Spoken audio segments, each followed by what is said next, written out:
Mary, or The Birth of Frankenstein, is a Gothic novel by Dutch author Anne Eekhout, translated from Dutch into English by Laura Watkinson. This novel is a fictional account based on real events that document two different summers in the life of Mary Shelley in the lead up to her writing her debut novel, Frankenstein. Now, I know a lot about Mary Shelley because Frankenstein's my favourite novel. But even people who don't know much about her or about the book probably know that she started writing Frankenstein when she was 18 years old and the book was published when she was 20, which has always been seen as an incredible and impressive feat, and it is. But this novel kind of takes her life in the lead up to that and makes it bloom and blossom in some absolutely stunning ways. Mary, or The Birth of Frankenstein, is set in two different years, 1812 and 1816. The 1816 segments are smaller, and they are set in the legendary Villa Diodati at the edge of Lake Geneva, where Mary Shelley spent the summer with her husband, Percy Shelley, their friend, the poet Lord Byron, another friend called John Polidori, who was a doctor, Mary and Percy's newborn son, William,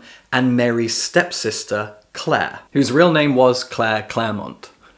While they were having a lovely vacation near Lake Geneva in Switzerland, they dared each other to write horror stories, and they would tell them by the fire. And these smaller segments tell the story of the lead up to the telling of these tales, because Mary Shelley's story is the tale that would eventually expand out and become Frankenstein. And as we know, the story of Frankenstein was partly inspired by the fact that her father kind of rejected her when she told him that she was marrying Percy Shelley. But the larger section of the book, what makes up probably about 3/4 of the novel, is the summer of 1812, when Mary Shelley was 14, 15 years old. She spent that summer and autumn up in Dundee in Scotland. Her father sent her there because she wasn't very well, and at this time people would go out into the countryside and take in the air and get better because of fresh air and nature and whatever. And so she lives with this family called the Baxters. The Baxters have this lovely patriarch, Mr. Baxter, whose wife fairly recently died. And he has some kids. One of those kids is a little boy called Johnny, who's super duper weird. And another kid is Isabella, who is mourning the loss of her mother. She spends all of her time in her bedroom. Her sister has married a local man and now lives with him. And Isabella is also Mary's age. And eventually, Mary coaxes Isabella out of her room, and the two of them start to become friends. But that friendship soon blossoms into something very romantic, very sensual, and even sexual. This is a novel that explores the bisexuality of Mary Shelley. That's kind of all I can tell you without spoiling where things go, but I can talk a lot about the themes and the details and just how gothic and creepy this novel is. Because this is a novelization of Mary Shelley's life, but it's very much inspired by real events that happened to her. In the 1816 sections, which are each mostly about a chapter long, and that chapter might be about 8 or 10 pages, in that small space of time, there's a lot of strangeness and surrealism that goes on. We begin with just setting the scene and making sure that readers understand who all of these players are, who Lord Byron is, who Percy Shelley is. But once that scene setting is done, things get strange. There's a moment in this section where Percy Shelley becomes afraid of Mary.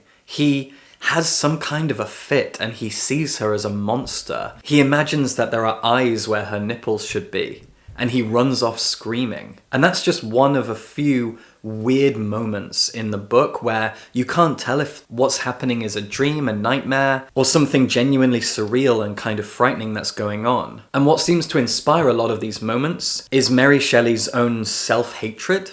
She seems to not think much of herself. She seems to see herself as a monster, and frequently talks about there being a monster inside of her. A monster that will show itself, a monster that will eventually break free. She talks a lot about this, and you can see that this will inspire Frankenstein in some way. When you think about the fact that the novel Frankenstein is about a man who creates a monster and then abandons it, effectively has a child and doesn't raise it, doesn't parent it, doesn't do his duty, you can see this monster inside Mary as a thing that she should be protecting or taming or learning to understand. But we flip back and forth between 1812 and 1816.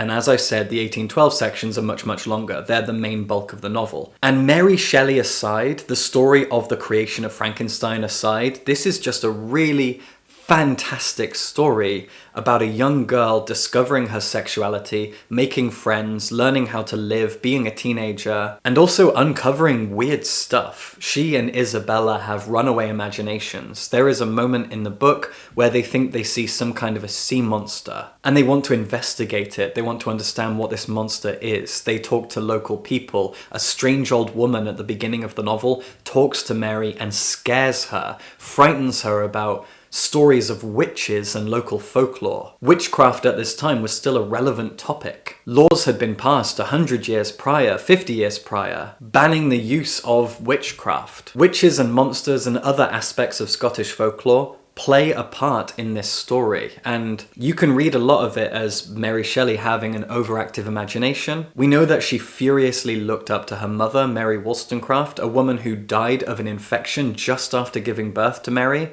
a woman Mary never knew, but knew everything about thanks to her father and the fact that she read her mother's books, and she wanted to be a writer and make her mother proud and basically be a copy of her, and all of that you can kind of see in this 14-year-old girl's overactive and excited imagination. But this primarily is a novel about the relationship between Mary and this girl Isabella. We learn about Isabella's sister Margaret, who, as I said, married a local guy, but she fell down the stairs and she is now bound to a wheelchair. And she is a key aspect to this story. And again, she factors into this overactive imagination that Mary and Isabella both share. They have so much in common. They love sharing stories with each other.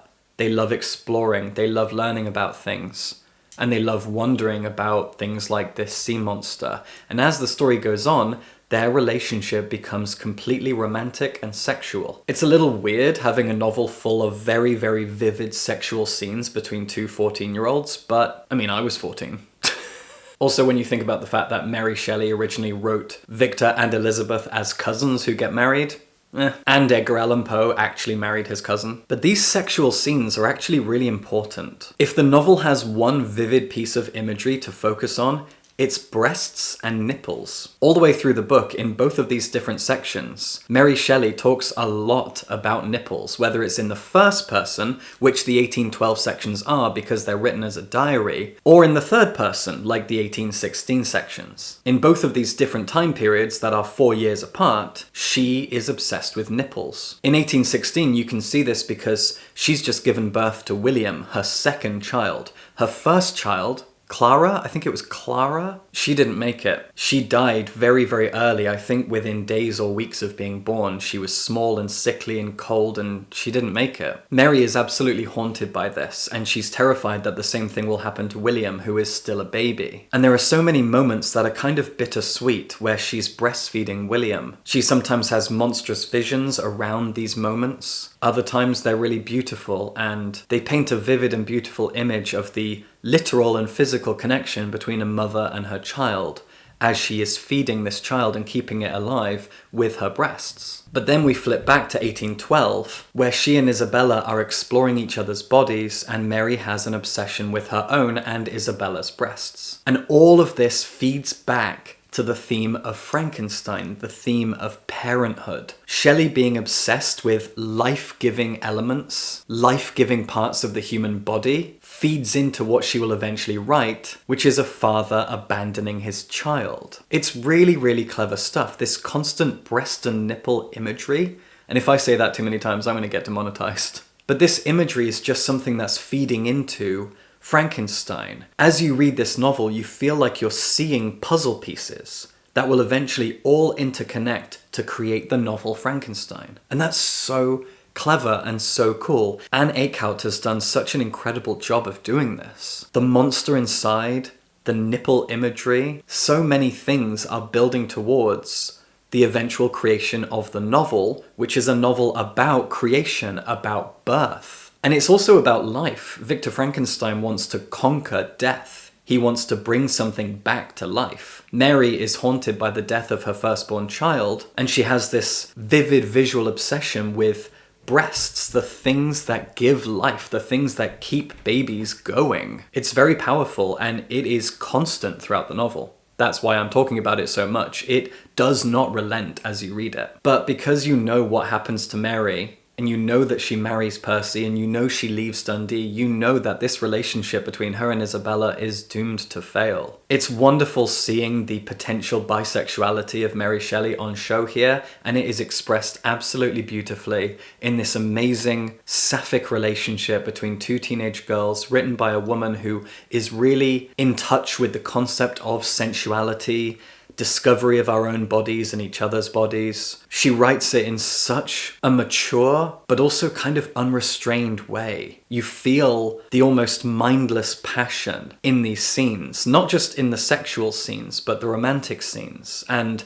the more playful scenes where these girls are just talking and exploring. And Mary is helping Isabella kind of get over her grief a little bit about her mother. This is a very claustrophobic novel about mystery and monsters and sex. It is gothic, it is dark, and it is absolutely beautiful. I was so captivated, and it's difficult for me to put my love of Frankenstein aside. Not that I should have to, but I really would like to convey the fact that this is a stunning piece of gothic fiction, whether you care about Frankenstein or not. This is a novel of sapphic love. It is a novel about grief and loss. It is a novel about mystery and monsters and terror.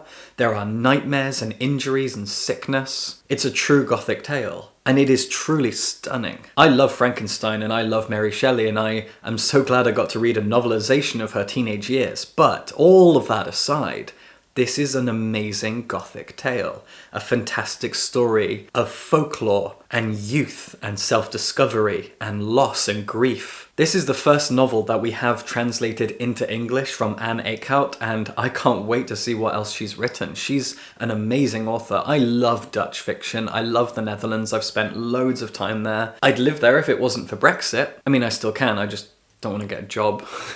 But I love Dutch fiction, I love Dutch art, I love Gothic fiction, and I love Mary Shelley. So this novel has given me everything I could want. It could have easily been bad, and then it wouldn't have, but it's not bad. It's excellent. So please, please, if you're a fan of Gothic fiction at all, and you find Mary Shelley as a person interesting, you are going to love Mary or The Birth of Frankenstein. So check it out, and if you've enjoyed this video, you can support me on Patreon and subscribe for books.